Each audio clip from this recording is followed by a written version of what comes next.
Idaho Matters is brought to you in part by St. Luke's Pharmacy, now offering free home delivery. For daily medications or one time prescriptions, home delivery is easy to set up. It's convenient and safe.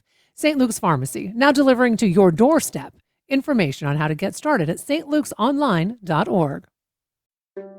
So you can't see this, but hopefully you can hear it. Behind every Boise State Public Radio podcast is a team working hard to bring you stories that matter. So if you value podcasts like this one, please support them. Hit donate at boisestatepublicradio.org. Thanks. From the studios of Boise State Public Radio News, I'm Gemma Gaudette. You're listening to Idaho Matters. It's Friday, which means it's time for our Reporter Roundtable. We'll get you updated on the news that made headlines coming up. Today, our panelists include Drew Dodson, reporter and editor for the Valley Lookout, and Nate Sunderland, managing editor of EastIdahoNews.com. Happy Friday, both of you. Thanks so much for making time for us today. Welcome to the show. Happy Friday. Hey, Drew, Hi, Nate. Hey, Drew, let me begin with you today because there's a new mining proposal. It's near Yellow Pine, and this could become a major source of a critical mineral that the U.S. really wants more of. But for people who are just hearing about this, what exactly is Resolution Minerals proposing near Yellow Pine, and how big could this project ultimately become? Well, so that's kind of what we're, I guess, waiting to see and find out about. Right now they're at the most basic level proposing a very large uptick in exploration work that they started last summer. They've drilled about 14 boreholes last year. They're going to do 45 more this year as part of what work that was already approved. But what's coming down the pipeline is a drilling program in another area of the project zone that could be, up to 250 boreholes over a program that could last, up to 5 years. Um, and so really the results of all that kind of will determine what ultimately becomes of this project. But in terms of size, the project zone is about 23 square miles. It's roughly half the size of Perpetua Resources Stibnite project zone, which Oh, it wow. shares a property line with. But the big thing here at this point is the scale of the exploration work that they're completing is very similar to what Perpetua did 15, 16, 17 years ago. Perpetua ultimately drilled 390 boreholes before moving forward with its Stibnite project, which, as we know, was permitted last year and is now in the construction phase. And so with this new work being sought by resolution, that would bring them up to what, about 310 boreholes. So pretty Mm-hmm. similar in terms of scope of exploration at this point. So, Drew, tell us why antimony is such a sought after mineral. Because because my understanding is the federal government is moving to fast track this project, correct? That's right. It was the Resolution Exploration Project was added to what's called the Fast 41 project list. And essentially that entitles it to um, expedited permitting in the sense that there is a federal project manager kind of assigned to the project to make sure that the various reviews by different federal agencies, by different agencies, um, are moving forward, that they're happening, that it's not getting bogged down in bureaucracy, that kind of thing. And as far as why, antimony, which is one of the minerals that Resolution is exploring for, as well as tungsten. Both of them were deemed critical minerals by the federal government, critical to the nation's security. And so that really is the main reason. And there's a couple different facets off of that kind of inform the designation. I think probably the most obvious one is the importance of antimony to the military. It's heavily used in munitions. So that's certainly part of it. And then even beyond that, it's heavily used in electronics, computer chips, those sorts of things. So I think as there's this federal push to onshore industry, I think that antimony is kind of a key part of that, and that kind of explains the urgency to get domestic sources. Because, by the way, there currently are no domestic sources of mined antimony in the U.S. Okay, so what are the biggest concerns locally then, Drew? I mean, we're talking like things like roads, infrastructure, environmental impacts on nearby waterways and public lands. I mean, all of those things, right? So this is, like I said, this project, this exploration project that Resolution is undertaking shares a property boundary with Perpetua, and the main access route to the mine is Warm Lake Road, right there, just north of Cascade, off of Idaho 55. And so now all of a sudden you've got one mining project that's in construction using that road. You've got another one that's in the exploration phase. And then you've still got all the same recreational, backcountry traffic that there always has been. And so, the risk of conflicts between those user groups, the degradation of the road, certainly all of that falls into roads and infrastructure. The environmental impacts, it depends on who you talk to, the level of concern there, but it's certainly present. And even things like housing, the economic impact that these sorts of projects bring into the area, all of that, it ties into it, and that's I think kind of why you see so much interest in projects like this. So, Drew, you brought up the Stibnite mine in the beginning of our conversation. So, given that with the Stibnite mine, it took years of exploration and permitting before they could move ahead at all. So, even though the feds are trying to fast track this, I mean, what kind of timeline are we realistically looking at before this project could actually become an operating mine? You know, eh, Crystal ball question here. Right. I look, I would say it's, somewhere in the realm of a decade at least, just from the standpoint of, this exploration program that they're looking to permit right now, that hasn't even been permitted by the Boise National Forest, which will be the lead permitting agency on that. And so there'll be a process of roughly a year, maybe a little more, just associated with that. And then you're talking about, about 5 years of drilling work. And then you Mm, would have at that point, and maybe there's more exploration, or maybe they're ready to go ahead and submit a mining plan. There would be a review that follows that. And so I think the Fast 41 designation certainly helps. Certainly the political tailwinds will benefit Resolution, just as they've benefited Perpetua here recently. It took Perpetua about 16 years from the moment they started exploration to actually getting approval for their mining plan. Exploration lasted about 7 years before they submitted a mm. mining plan. I don't know that it lasts that long given the political tailwinds, but it's still, a long and arduous process. Okay. Thanks for that. So Nate, I want to talk next about a deadly shooting that happened in a school parking lot, I believe in 2024. This happened over in East Idaho, and it's now raising some new questions about how prosecutors handled one of the people who's been charged in this case.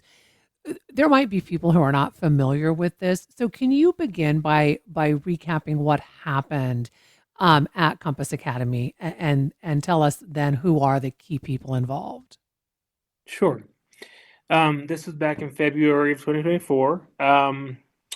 There was essentially two groups of young adults and teens that were arguing.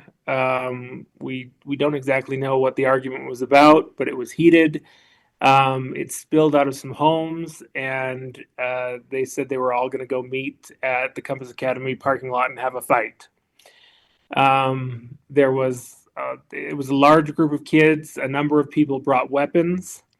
Mm, Um, there were specifically four or five people that brought weapons. Gabriel Perkins, Skylar Andra, Taylor Hagenbaugh, Alexander Barber, and Aaron Murdoch. And this was a fatal incident. Alex Barber was shot and killed. Um, and there were several other people hit by fire. mhm. And one of those people was Aaron Murdoch, who this case is about. Most of these people have already been sentenced, but there's still a couple people that are going through the judicial process, and Aaron Murdoch is one of them. Okay, so tell us a little bit more about Aaron Murdoch.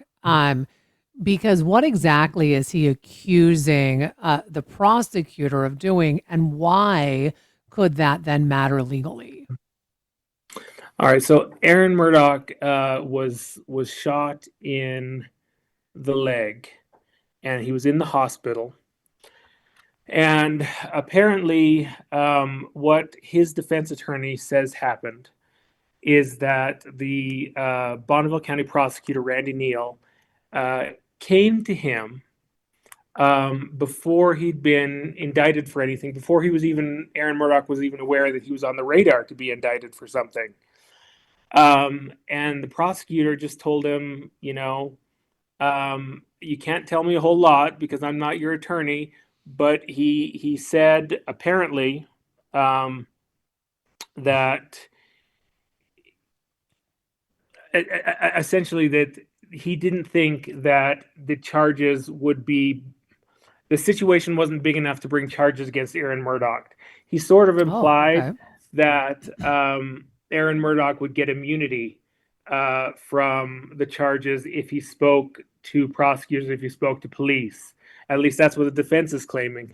Randy Hmm. Neal is saying that didn't happen and is fervently defending himself on this. But the whole thing is that defense attorney has filed an ethics complaint um, saying that Randy Neal acted unethically by going and talking to a suspect who hadn't been charged yet and saying, at least implying, that he wasn't going to be charged. So, Nate, my understanding is that there is a hearing that's coming up this month. So, with that Yes. said, any idea what the judge might do? I mean, because and how this could potentially change the course of the case. I mean, could the prosecutor be taken off of the case? I mean, and then they'd have to, find different, a different prosecuting attorney, likely, I would assume, from a different jurisdiction. Yes, that's exactly what could happen. But the bigger thing here, the strangest thing here, is that this is even open to the public.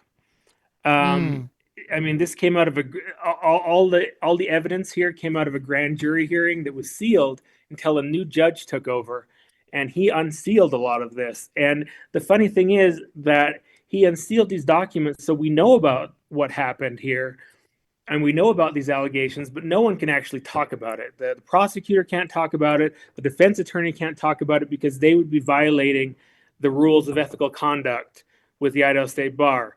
So we actually don't really know what's going to happen in this court hearing because no one's actually able to say to provide a defense and the yeah, I mean, essentially, Randy's saying you're just going to have to wait and see. I do believe there was someone else in the room with Randy Neal when he interviewed Aaron Mm. Murdoch. So I would assume that that person would probably take the stand and act as a witness to say this did or didn't happen. But on the other side, the defense, Aaron Murdoch, actually took a polygraph test, which isn't admissible in court, but he still took it and he passed it, saying that this is what actually happened. So it'll be interesting to see what happens at this hearing. Um, it could really go either way. It's just going to depend, and we're not really going to know exactly what's going to happen until we get to the hearing. All right, appreciate that update on everything. Drew, let's talk about this landmark roadside lodge. It's in Smith Ferry. We're talking and it is back on the market because a sale fell through over uncertainty about future plans. I'm talking about the Cougar Lodge. Now, it is a stop for a lot of folks along Highway 55, but what was the buyer hoping to turn it into, and why did the deal fall apart? Yeah, so the buyer, and this is I did not speak to the buyer directly. I don't know who the buyer was. I did speak with the Hmm. current owners of the Cougar Mountain Lodge. And yeah, this deal got all the way up to within about a week of the sale closing. It actually would have closed today had it not fallen apart right there at the end last week. Um, And the buyers, or excuse me, the seller's understanding is that there was just a shade too much uncertainty surrounding whether or not the buyers would actually be able to, um, gain approval from the county for plans to kind of convert the lodge into more of a full-scale event venue of sorts. Mm, The lodge currently holds permitting that allows it to host up to 10 events per year with up to 100 guests. Um, and evidently, I mean, reading between the lines here, the buyers were looking to do more than that. And they didn't necessarily have a reason to believe they couldn't gain that permitting hmm. from the county, but there was also no guarantee that they would. And we don't know the agreed upon sales price. We do know the asking price was $875,000. So I can imagine, you're looking to invest nearly $1 million. You kind of want to feel pretty good that your plans are going to be workable. So, with that said, Drew, what have the current owners said about the future of the lodge then? And are they going to, try to keep selling it? That's the plan, yeah. So the lodge was going to close down for the summer if this sale went through to kind of allow for the renovations that the new owners were planning to kind of make that event venue vision come to life. In the absence of that, the lodge should reopen here in the next couple weeks. They said, they're expecting to reopen in early May. It does remain for sale. The owners are not disheartened by this. They put it on the market years ago, knowing that it would take quite a while to sell it. It's kind of a unique property, and so this was not unexpected for them. Of course, they wanted the sale to go through, but they knew. I think they put it on the market in 2024. They knew it wasn't. It was going to be a Mm. years long process, and so they're still well within their range of expectations for that. Okay. So, Drew, the city of McCall is under an emergency water conservation order. And this happened because of treatment plant failure. And I guess the city has a limited drinking water supply now. So, um, if you don't live in McCall, you may not know about this. So, what exactly went wrong at the water treatment plant? And then how close did the city come to running out of water? Yeah, so this happened on Wednesday afternoon, late in the afternoon. Um, and kind of what happened is there was some routine repairs, routine maintenance completed on a main water line at the treatment plant earlier in the day on Wednesday. And after the repairs had been completed and the system was turned back on, there was some kind of burst pipe failure, something of that nature that basically caused water to flood into the treatment plant. Um, and if one thing, if you don't know about municipal infrastructure and water treatment plants, is a lot of these processes involved with treating water, they're controlled by, digital electronic monitoring devices. And so, those don't combine well with water. And so when you have all this water spraying around the treatment plant, some of that stuff potentially gets damaged, isn't working properly. And so that, even though they were able to get, the actual pipe failure fixed, it was the potential water damage to all this monitoring equipment that actually completely shut the treatment plant down. And so what that left the city with was about 1.3 million gallons of water and two storage tanks of water that had already been treated, that had already run through the treatment plant, um, to serve, more than 5,000 homes and businesses in the city. Mm, Um, and so how close did that kind of get up against, uh-huh. running out of water? I talked with the city manager, Forrest Atkinson, yesterday, and he conservatively estimated they had, about 24 to 48 hours of water remaining based on recent average daily demand of, right around 450, 500,000 gallons of water. It's Mm. very fortunate timing because we're kind of in that spring shoulder season, mud season. A lot of Hmm. second homeowners aren't here. A lot of Airbnbs aren't full. And so it was, as far as timing of, when something like this could happen, it was probably really the best time. Okay, so with that said, Drew, how confident are officials that they can get the plant fully back online before the storage tanks are depleted? Because we are about 3.5 weeks away from Memorial Day. Very confident. So last night, after 5 o'clock, they were able to get the treatment plant turned back on and replenish the storage tanks to basically kind of restart that clock with the 1.3 million gallons. However, there were still some issues with what are the backwash function of the filters in the treatment plant. They're still working through that. But even in the event that it was going to take weeks to repair that, the city manager was there was already plans in place as far as, do we need to truck in water? Do we need to get Hmm. a mobile treatment plant in place in the interim? So a major inconvenience to be sure, but it sounded like one, it's not expected to drag out, and two, if it does, there are contingency plans in place. Well, did it reveal anything about the city's overall water system, Drew? I mean, in particular, when we hit those peak demand seasons. Well, right, and that's kind of what I meant as far as, the fortuitous timing on all Uh this huh. happening in spring versus if it happened in July. The city could have been out of water in less than a day. During July, when people's irrigation systems are running, when every Airbnb and motel room is full, water demand surges as high as 3.6 million gallons a day. Um, and so it kind of speaks to the seasonality of resort towns like McCall.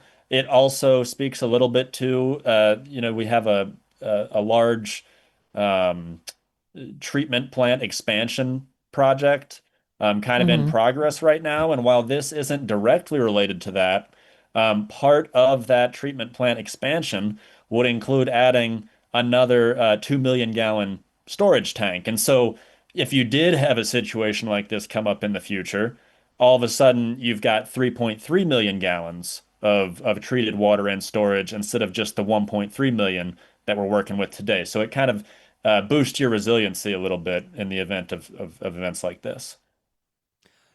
Nate, there is a district judge race going on over in Madison County between a sitting judge and an attorney. And there's a new survey that came out. It was given to Idaho State Bar members, and it shows a pretty big divide in how attorneys view these two candidates running for this seat.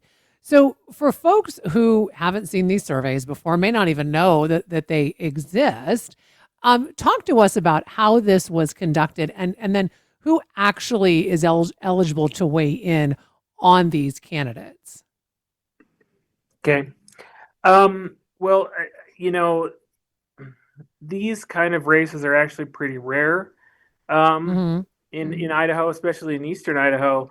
I think the last time we had a district judicial race was a decade ago. And so it doesn't happen very often. So you don't get these surveys all that often here. But every time a judge runs or there is an election for a district judge, the Idaho State Bar does survey all of Idaho attorneys and judges. It's a confidential survey. They send it out to all of them, every member of the bar, and those people are able to weigh in on what they think the capabilities of the candidates are. And in this case, there was a gigantic difference between the sitting judge and Randy Neal, who's again the Bonneville County prosecutor, and he's trying to run in Madison County. Okay. So here's what folks should know as well is that in the state of Idaho, district judges, when they come up for reelection, someone can run against them. magistrate judges, when they come up for reelection, they have what's called a retention election. So you can't have someone run against them. It's basically like, you've all seen it on your ballot. It says, it's something about, check yes or no. This is a district judge position. So that's why Judge Stephen Boyce has someone running against him. So what stood out when you saw this about how Stephen Boyce, Judge Boyce, and Randy Neal were rated across categories? Because we're talking about things like they asked them about judicial temperament, legal ability.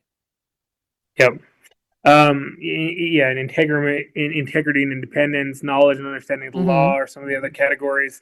And they grade them on between 1 and 4, where 1 does not meet expectations for the position, and 4 exceeds expectations for the position. So it's excellent. And Judge Boyce scored, he had in the 200s in each one of those categories. He scored a 4 in each one of those categories, and there were several hundred people that voted in those. Where Randy Neal had 17 and 15 people that rated him as exceeding the expectations, and he had about 100 to 150 who said he did not meet expectations. He was given a ranking of 1 in all of those categories we talked about. So it's a pretty stark difference that people don't think that Randy Neal has the temperament or the knowledge or understanding to be a district judge. And there's a lot of confidence in Judge Boyce. Again, this is very much what the legal community says. I don't know that this necessarily reflects what the public believes, but in terms of just people in the industry, this is very indicative of what the professional lawyer community would like to see in this election. And we should let our listeners know, I mean, if you're wondering why does the name Judge Boyce sound familiar, he was the presiding judge in the Chad Daybell case. So I'm curious, Nate, before we wrap this up, is Randy Neal responding at all to these results? Because my understanding is, he has said something to the effect of, the survey reflects attorneys and judges' preferences, but as you said, we don't know if it reflects how voters feel. Yeah, he essentially came out and he told us, he says this is not an honest assessment, and that it's pretty much, this is just what lawyers are thinking. And we've sat down and talked with him a lot in the last couple of weeks, and he's very confident that the people in the area feel significantly different. I mean, you mentioned the Daybell case. Judge Boyce has had several other high-profile cases. One of them specifically was the Camden Daly case, which was a sexual assault case that the Camden Daly got very, very little time in jail, and that really impacted his public image. So, I mean, it'll be interesting to see how the public votes, even with a survey like this. Well, and you mentioned that Randy Neal is the prosecutor in Bonneville County. This is for Madison County. So my understanding as well is that Neal would be required to move to Madison County. Now, granted, it's up the road from Bonneville, but he would have to move to that county that he is working in if he were to get elected. He would, and it's interesting. He chose Madison County, and he probably chose it because, like I said, Boyce has had some controversial verdicts come out. But also, I think the demographics in Rexburg and the Upper Valley, politically and religiously, probably match more with Neal than, say, in Bonneville County. Well, it'll definitely be a race to watch. Thanks for that update, Nate. You're welcome. Drew, I've got a little bit under 3 minutes, so I want to get to this story because you had folks writing in saying, what's going on Idaho 55 between Boise and McCall? Because you're seeing, especially in Goose Creek Canyon, stretches of really clear open spaces. So what's going on there? How come where so many trees have come down?